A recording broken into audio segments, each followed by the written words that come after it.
¿Qué papel han jugado las reformas? Bueno, indiscutiblemente la separación de funciones entre la estatal petrolera y la autoridad petrolera, la autoridad del sector de hidrocarburos, que en este caso es la Agencia Nacional de Hidrocarburos, quien es propietaria, administra el subsuelo, ha sido fundamental. Porque es lo que le ha dado las reglas de juego a todas las empresas que tienen una cancha, pues que es igual para todo el mundo, las reglas son las mismas, todo el mundo puede participar. Ecopetrol entra a competir ahora en la ronda 2012 en igualdad de condiciones que cualquier otra compañía petrolera, eso es fundamental. Pero hay otra variable que no mencionaste, pero de la que tú sí hiciste parte, e incluso los tres estábamos en ese escenario. Hace unos 6 o 7 años, la Universidad de los Andes convocó a un foro sobre temas petroleros. Ya había pasado la creación de la ANH, pero todavía Ecopetrol era una empresa 100% estatal. Al ser una empresa 100% estatal, el presupuesto de inversión de Ecopetrol era lo que le permitía al ministro de Hacienda, y lo que le permitía al ministro de Hacienda es lo que cabía en el espacio fiscal, y el espacio fiscal por definición siempre estuvo muy restringido. Entonces Ecopetrol podía tener grandes proyectos, grandes ideas, pero el Ministerio de Hacienda no le autorizaba un presupuesto de inversión más alto porque simplemente descuadraba las finanzas públicas. En esa conferencia surgió la idea de abrir Ecopetrol a la participación privada y de esa manera, que era el objetivo de fondo, sacarla de las finanzas públicas. Que el Fondo Monetario Internacional, que en ese momento era pues quien nos daba más o menos las pautas de cómo manejar las finanzas públicas, autorizara que ya Ecopetrol no hacía parte del sector público consolidado colombiano. Y esa conferencia fue muy importante para ir ambientando esa idea. El presidente Uribe, al inicio de su segundo mandato, tomó la iniciativa, presentó la propuesta en agosto del 2006, se convirtió en ley de la República en diciembre de ese año y por eso se avanzó en el proceso de participación accionaria del sector privado. Eso ha sido fundamental. ¿Por qué? Porque el presupuesto de inversión hoy de Ecopetrol no guarda ninguna relación con lo que era en el pasado y eso es lo que nos ha permitido en muy buena parte aumentar la producción. Pero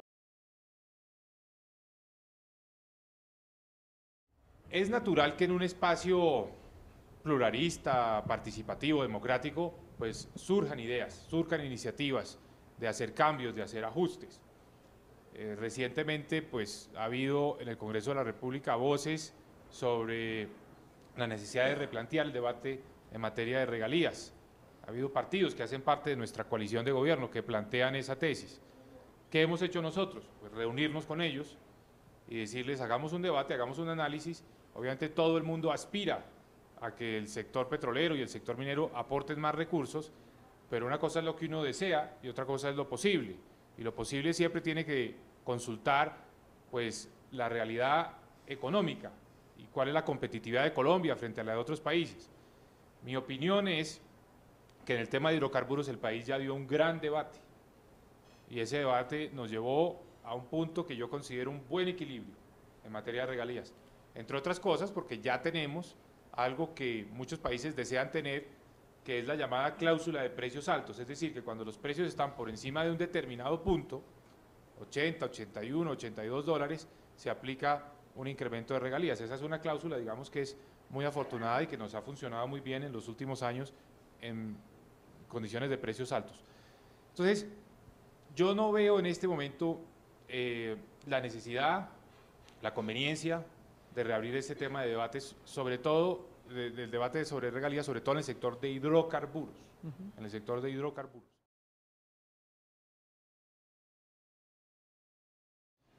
¿Qué pienso yo? ¿Cómo veo las cosas? En Colombia hay una desafortunada coincidencia, y es que las zonas petroleras son al mismo tiempo zonas muy pobres.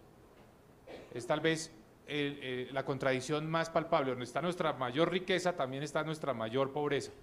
Nosotros tenemos que cerrar esa brecha, tenemos que generar condiciones de bienestar en esas zonas, para que la población de esas zonas se sienta parte del proceso, digamos, de prosperidad asociado al desarrollo de la industria petrolera. Entonces, por eso estamos trabajando con la industria petrolera en que le demos un impulso grande a los programas que buscan erradicar la pobreza en estos sectores, en las zonas de influencia petrolera. ¿Para qué? Para que nuestro modelo esté aún más blindado ¿no?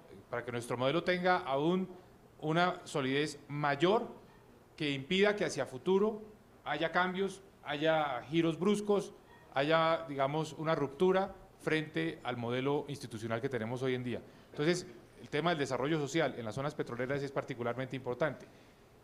Y vamos a ir más allá. En las obligaciones contractuales que adquieren las empresas que reciben los bloques petroleros, no solo se van a incluir los compromisos en términos de actividad exploratoria, sino también se van a incluir los compromisos en materia de responsabilidad social. Esto es fundamental. Esa es la verdadera protección frente al populismo, frente a esos virajes bruscos, frente a la nacionalización, porque en la medida en que toda la población, incluyendo y de manera muy especial los que viven en las zonas donde está la actividad petrolera, se beneficie, el país entero va a respaldar este modelo hacia adelante como lo ha hecho hacia atrás. Bien. Colombia, quizás usted no lo sabe, pero el sistema de asignación de títulos mineros pues fue muy perverso porque básicamente no establecía controles sobre esas asignaciones de títulos mineros. Una persona simplemente con su cédula de ciudadanía podía solicitar un título minero y el Estado colombiano, sin mayores criterios, sin consultar idoneidad, capacidad económica, antecedentes de ese solicitante, simplemente por un criterio que en términos jurídicos se conoce como primero en el tiempo, primero en el derecho, si la persona había llegado en primer lugar a solicitar el título minero, tenía un derecho sobre él. Eso hizo que en Colombia hubiera una verdadera proliferación de títulos mineros. Cuando uno ve el mapa de Colombia, la cantidad de títulos pues, que ya cubren el territorio nacional es impresionante. Tenemos 9.100 títulos mineros, es una cifra que a mí me parece alarmante. De esos 9.100 títulos mineros, 60, es decir, solo 60, pagan el 80% de las regalías mineras.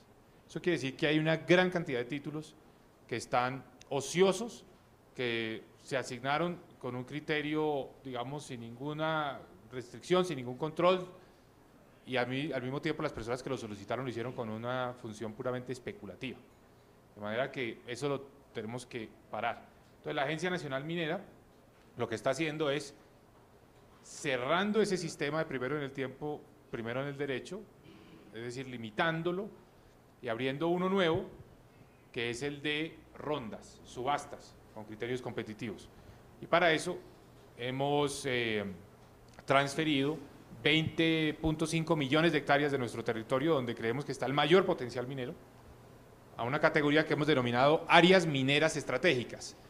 Y ya sobre esas áreas mineras estratégicas, nadie podrá solicitar un título minero bajo la modalidad de primero en el tiempo, primero en el derecho.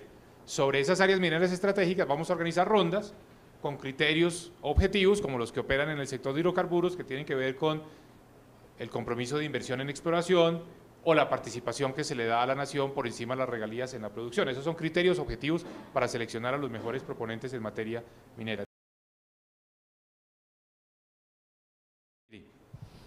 Cuando a mí me dicen vamos a llegar al 1.000.000 de barriles de petróleo, yo soy el hombre más feliz del mundo. Cuando me dicen vamos a llegar este año a producir 97 millones de toneladas de carbón, es decir, no puedo estar más satisfecho.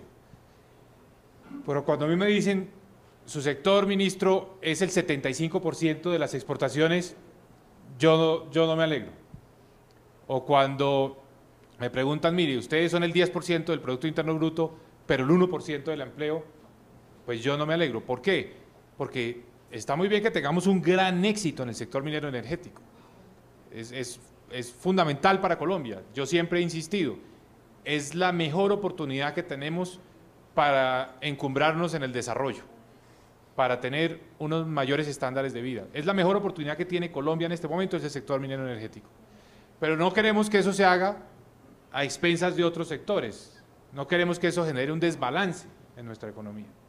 Es decir, para nosotros no es motivo de satisfacción pensar que somos 3/4 partes de las exportaciones. Colombia luchó muchísimo con esa excesiva concentración de las exportaciones cuando dependíamos del café y logramos ir bajando esa dependencia y incrementar nuestras exportaciones no tradicionales hasta un punto donde nos sentíamos muy satisfechos de que las exportaciones no tradicionales eran más del 50%. Entonces nosotros tenemos un gran reto por delante y es que este sector crezca, obviamente está estimulado por lo que está pasando en China, pero al mismo tiempo necesitamos que el resto de la economía, que por definición es la economía que genera empleo, porque estos sectores mineroenergéticos nunca serán altos generadores de empleo, que este resto de la economía también crezca y que el desarrollo mineroenergético no sea un obstáculo. Eso ya está inventado, ya hay países que lo han logrado. Eso requiere mucha disciplina, pero sobre todo requiere mucha austeridad en lo fiscal, requiere que mucha parte de estos recursos que estamos recibiendo del sector mineroenergético se ahorren, y por eso la ley de regalías, para ahorrar un 40% de lo que estamos recibiendo. Requiere de que los países no se desborden en gasto, y por eso la regla fiscal, eso es fundamental.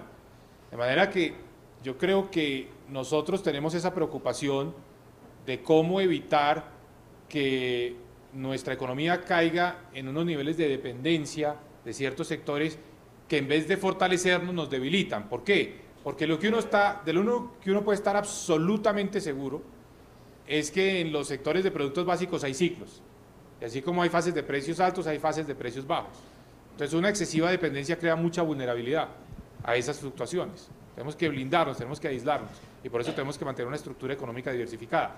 Ahí juega un papel muy importante, no solo el manejo fiscal, sino también la agresiva estrategia que tiene Colombia de suscribir tratados de libre comercio.